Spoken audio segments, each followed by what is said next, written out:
VAP en question économie avec Julien Pillot, docteur en économie, expert en innovation, stratégie et droit de la concurrence.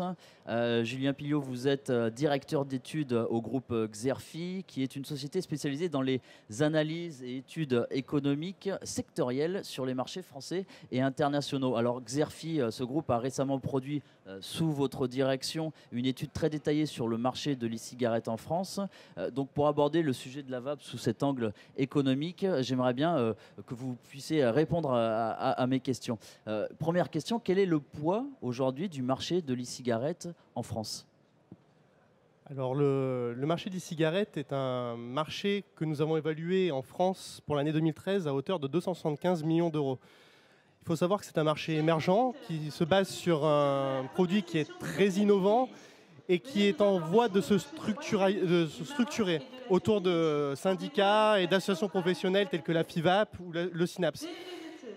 La difficulté est que ces organismes qui sont en cours de création, en cours de constitution, ne peuvent pas encore fournir de chiffres très précis parce qu'ils ne représentent pas encore une part exhaustive de la profession. Donc nous, chez Xerfi, ce qu'on a fait, et ce qu'on sait faire de mieux, c'est de l'analyse sectorielle.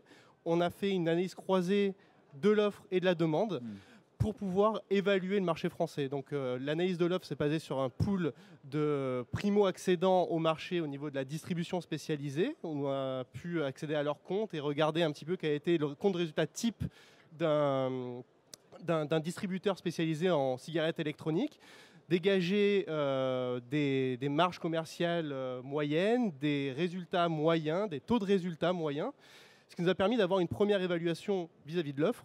Nous avons complété ça par une analyse de la demande, et à ce titre, l'analyse qui a été faite, en tout cas l'étude qui a été faite par Étincelle au FDT, nous a été d'une aide très très précieuse. Ça nous a permis de connaître davantage les habitudes de consommation des Français vis-à-vis de la cigarette électronique, de ce produit innovant, et notamment quel est le nombre de vapoteurs, à quelle fréquence est-ce qu'ils vapotent, et quel est finalement le panier moyen. À partir de ces données-là, nous avons pu donc faire une analyse par la demande, et on s'est rendu compte que nos analyses par l'offre et la demande matchaient très bien, aux alentours de 275 millions d'euros de marché pour l'année 2013, ce qui était au-dessus des espérances et au-dessus des chiffres qui étaient annoncés à la fois par la presse spécialisée, mais également par les organismes interprofessionnels. Vous avez pu établir une projection de cette croissance ?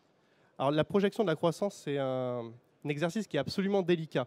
Dans le cadre de cette étude, nous avons fait 3 scénarios prévisionnels et on s'est bien gardé d'aller au-delà de 2016, tant sur les marchés émergents qui sont très turbulents, à la fois technologiquement, mais également au niveau de la réglementation.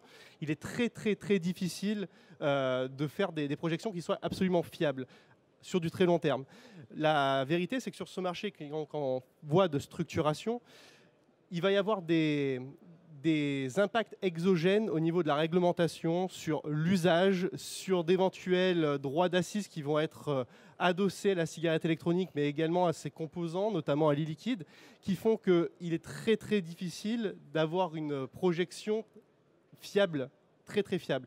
Donc on a fait 3 scénarios prévisionnels en fonction du développement du produit, en fonction de sa taux de pénétration auprès de nouveaux consommateurs, en fonction également du taux de substitution qu'il peut y avoir du produit e-cigarette à partir de la cigarette classique, et également en fonction des freins qui pourraient être induits à la consommation du fait d'une réglementation plus ou moins restrictive. D'accord. Donc les chiffres que nous avons eus suivent donc 3 scénarios, un scénario bas, médian et haut. Le scénario médian, qui est celui que nous considérons comme ayant la plus grosse probabilité de survenue, nous donne un marché qui pourrait avoisiner les 900 millions d'euros à horizon 2016. En ce qui concerne le scénario bas, donc celui qui serait le moins favorable au marché, On est néanmoins sur un trend qui est croissant, avec un marché qui pourrait peser 500 millions d'euros en 2016. D'accord, dans l'état actuel, 275 millions d'euros et le scénario le plus optimiste, 900 millions d'euros d'ici quelques années. Aux États-Unis, il y a aussi beaucoup d'analyses financières qui ont été réalisées, notamment par Wells Fargo, et il y a des phrases qui sont ressorties dans la presse. La vape surpasserait le tabac en volume de vente d'ici 10 ans. Mythe ou réalité pour vous ? Là encore une fois, c'est très très difficile d'avoir une opinion tranchée. Au-delà de l'effet d'annonce, c'est très très délicat. Je vais parler de ce que je connais le mieux, c'est-à-dire le marché français, plutôt que de parler du marché américain, qui, au niveau duquel la consommation répond à d'autres types de stimuli.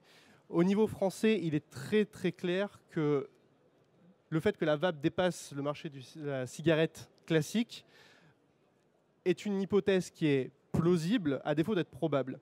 Je vais essayer de m'expliquer. La réglementation qui va se mettre en place sous l'impulsion de Bruxelles, qui a donné 2 ans aux États membres de l'Union européenne pour statuer sur la qualification juridique du produit, ne va pas être neutre vis-à-vis de la consommation de ce produit et, par extension, sur le devenir du marché.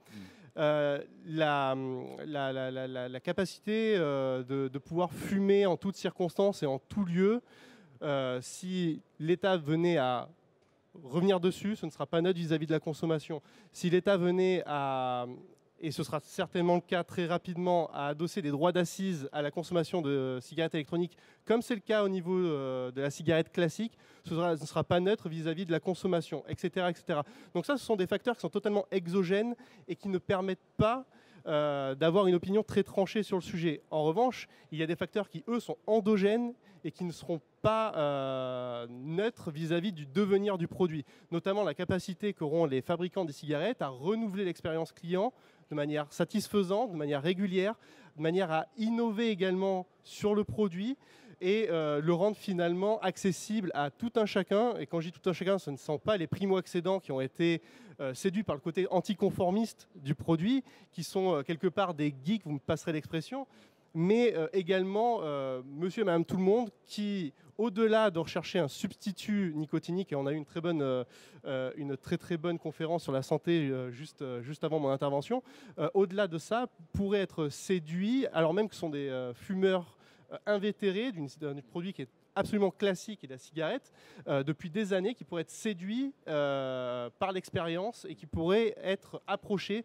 par des distributeurs qui pourraient s'adresser avec des éléments de langage, mais également des éléments de marketing à cette clientèle-là qui pour l'instant est encore peu séduite. Alors justement, en parlant de distributeurs, je suis intéressé pour monter mon commerce d'e-cigarettes. Je ne me suis pas encore lancé. Vous qui avez bien analysé le marché aujourd'hui en France, diriez-vous que la vague de l'e-cig a été atteinte? Est-il temps encore de monter mon commerce aujourd'hui en France?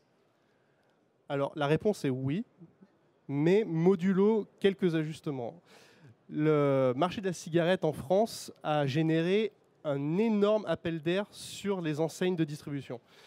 Il y avait, selon nos estimations, environ 400 magasins spécialisés fin 2012. Fin 2013, on était déjà au-dessus de 1100 magasins. À mars 2014, on était aux alentours de 1700 magasins. On aura dépassé les 2000 magasins à la fin de l'année. Donc c'est une croissance qui est exponentielle et qui fait plus que dépasser la demande réelle adressée pour les cigarettes. Ce qui se traduit par de premières fermetures de boutiques ou des enseignes qui avaient décidé de s'implanter sur une zone de chalandise particulière, qui sont fait doubler par des concurrents ou des indépendants et qui décident de repousser, voire même d'annuler leur ouverture. Si on couple à ça le fait que les buralistes vont très certainement généraliser la distribution de cigarettes électroniques dans un réseau qui approximativement pèse 30 000 points de vente, on se dit qu'on n'est pas très loin de la saturation du marché au niveau de la distribution. Il n'en demeure pas moins qu'il reste des zones de chalandise qui ne sont pas du tout adressées ou mal adressées aujourd'hui et que moyennant de très bonnes études de marché, il y a encore moyen de s'implanter, de trouver son marché et également de trouver des financements pour lancer son magasin. Alors très bien, donc d'après vos propos, je peux me lancer aujourd'hui dans le commerce de l'e-cigarette. malheureusement, il faut bien trouver des fonds, parce que ça coûte cher, une boutique ou un site internet, des salariés, il faut les payer, etc. Est-ce que je peux aller voir aujourd'hui ma banque? Quel est l'accueil qui est réservé aux entrepreneurs de l'e-cigarette aujourd'hui dans les banques françaises? Les banques ont massivement prêté. Les 3 dernières années, elles ont accordé des crédits à des entrepreneurs qui désiraient se lancer dans le business. Elles l'ont fait massivement et peut-être de manière inconsidérée. Je vais y revenir. La réalité, c'est que dans un contexte de crise, de rationnement du crédit, les banques, comme n'importe quel autre organisme financier, a cherché des relais de croissance. Et elle a vu dans la cigarette électronique une sorte d'Eldorado avec des avantages qui sont indéniables, qui ont trait au fait que les coûts d'installation sont très faibles, entre 30 000 et 50 000 euros en moyenne pour ouvrir sa boutique de 30 mètres carrés dans une artère secondaire. Il y avait aussi des chiffres qui étaient assez illusoires, mais qui faisaient état de résultats d'exploitation qui étaient très positifs dès la première année. Donc c'était la promesse d'un Eldorado finalement à peu de risques et peu de frais pour les banques qui ont massivement prêté. Le problème, c'est qu'elles ne sont pas concertées, non seulement entre elles, mais au sein d'un même réseau bancaire, il n'y a eu aucune concertation. Et on s'est retrouvé dans des situations ubuesques fin 2013 avec tout un tas de petits opérateurs indépendants qui ont investi la même place de marché, la même zone de chalandise. Et forcément, lorsqu'il y a ce genre d'implantation inconsidérée sans étude de marché au préalable et sans aucune concertation, il se passe ce qui se passe et que généralement, on rentre dans un modèle économique type winner take all, c'est-à-dire une enseigne fonctionne et les 2-3 autres à côté vivotent quand elle ne ferme pas. Alors il y a un pays qui est incontournable quand on aborde le sujet économique de l'e-cigarette, c'est la Chine. On a le sentiment aujourd'hui qu'il y a une domination, en tout cas technique, au niveau de la production du matériel de la Chine. Est-ce que c'est une domination qui, selon vous, va perdurer ? C'est assez délicat de répondre à cette question de manière péremptoire, mais il faut savoir que la Chine a un avantage, il est vrai, indéniable, dans la mesure où les cigarettes est une invention qui provient de la Chine. Donc la Chine bénéficie, au-delà des structures qui caractérisent cette zone économique, de l'avantage du premier entrant.